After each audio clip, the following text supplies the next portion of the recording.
Boa noite, alunos. Boa noite, professor. O trabalho de hoje que vamos apresentar é sobre a síntese e a história do dicloro difenil tricloroetano. Trabalho produzido por Daniele, Eduardo, Giovana e Natália.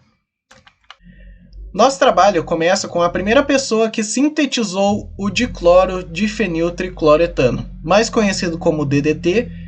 O cientista que proporcionou essa síntese foi Ottmar Zeider, em 1874, meados ali próximo à época da Primeira Guerra Mundial, onde o mundo se sentia a necessidade de se proteger de pragas, proteger suas plantações, pois a agropecuária era muito forte ainda na época. Foi Paulo Reymüller que apresentou o potencial da DDT ao mundo como um inseticida para a eliminação de pragas e também se aprofundou na área neurológica.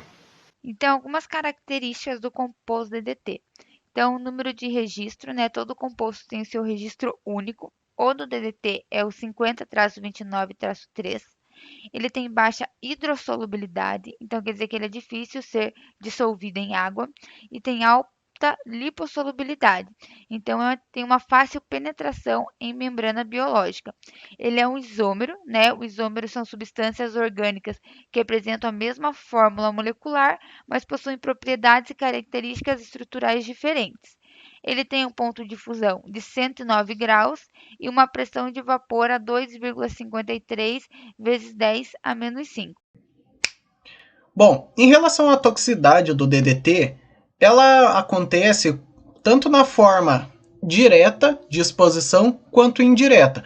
Por ser um composto que ataca principalmente a área neurológica dos seres humanos e dos insetos, ela pode causar náusea, diarreia, aumento da atividade enzimática do fígado, irritação nos olhos, narizes, garganta, mal-estar e excitabilidade. Casos de intoxicação pelo DDT acabaram se tornando muito comuns, principalmente depois das pesquisas de Rachel Carson.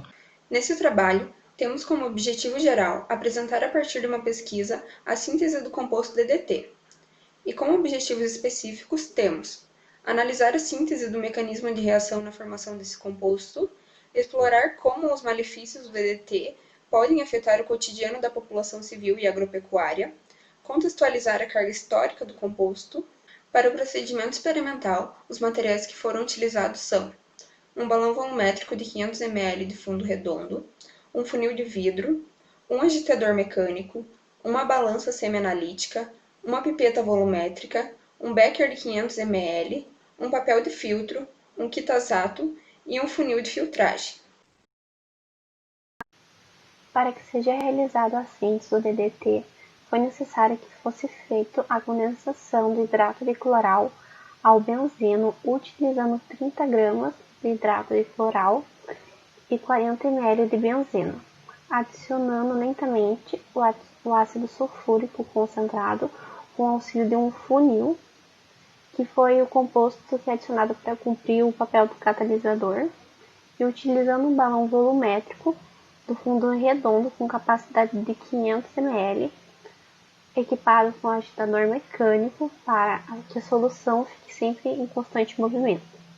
Após o preparo dessa solução, para que seja iniciada a síntese de composto, a mistura foi submetida ao aquecimento utilizando o método banho-maria, com aproximadamente 50 graus, para que assim o hidrato de cloral ele pudesse ser definitivamente dissolvido.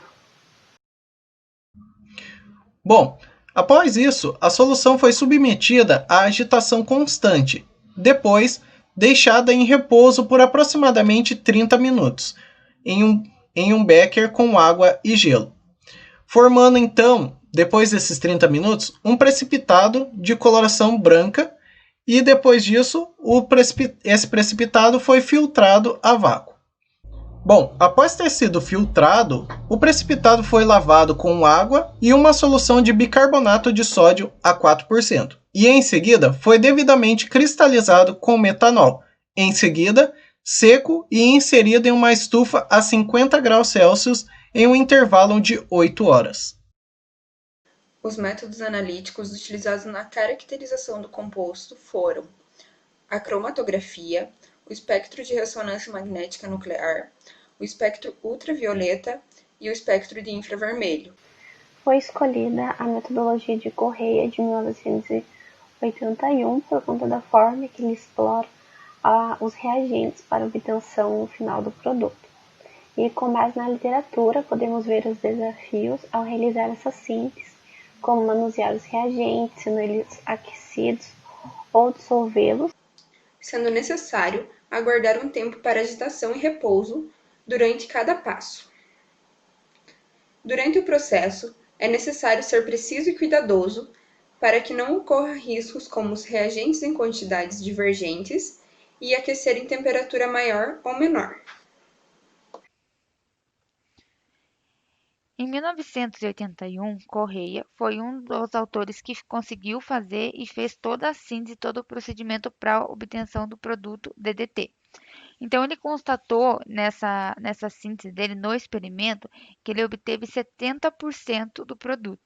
E alguns pontos são destacados para ter um rendimento ainda maior, como, por exemplo, a concentração e o tipo de catalisador, que no caso foi utilizado o ácido sulfúrico. Então, ele tem que estar dentro de todos os parâmetros da reação. A razão molar, então todos os reagentes utilizados na síntese têm que ter uma razão molar correta para que não aconteça sobrar produto, ter produto em excesso e nem falta. Isso dificulta também em atingir, né, o equilíbrio da reação, comprometendo o, o rendimento. A velocidade da rotação, o tempo e a temperatura, né, para formação de precipitante e tem que estar na temperatura ideal para correr. Também, né, todos os padrões físico-químicos, como pH, novamente a temperatura, todos esses padrões têm que estar dentro né, das soluções utilizadas para síntese para ter um bom rendimento. Vamos dar uma olhada no mecanismo de formação do dicloro de fenil tricloretano, DDT. Podemos ver que ele se trata de uma reação do cloral com o clorobenzeno, utilizando o catalisador de H2SO4, formando o DDT mais água e mais os isômeros. No primeiro passo do mecanismo, a gente vê o tricloroacetadeído reagindo com o catalisador e formando um carbocátion e um carbânion. Então, no segundo passo, ocorre a quebra da dupla ligação. Aqueles elétrons eles vão para o primeiro carbono, que acaba atraindo o carbocátion positivo para ele. Aonde a dupla saiu, forma então um carbono negativo. E no final tem a recuperação do catalisador, que no nosso caso aqui é o ácido sulfúrico. Então ele vai atrair, né, os prótons para ele e vai deixar os elétrons lá e os elétrons vão voltar para a dupla ligação.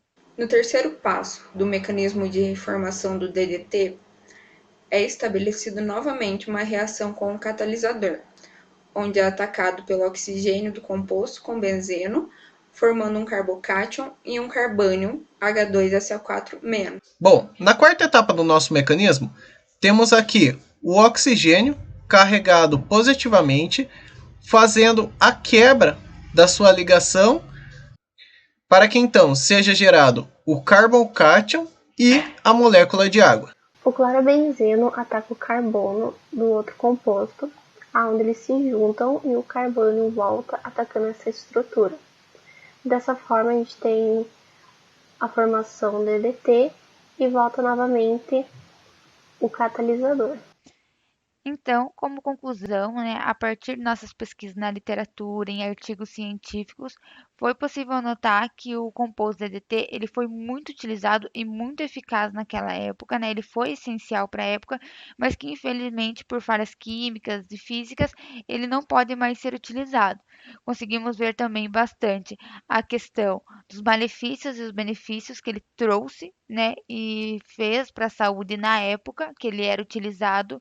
Conseguimos trazer bastante também a síntese completa do composto DDT, que foi feito mesmo realmente por um químico, trazendo tanto o rendimento, como que era feito cada parte e análise do composto, a classificação físico-química também, e juntando tudo isso com a contextualização do DDT, né? Conseguimos fazer tanto a história e toda a parte química e física do composto nesse trabalho.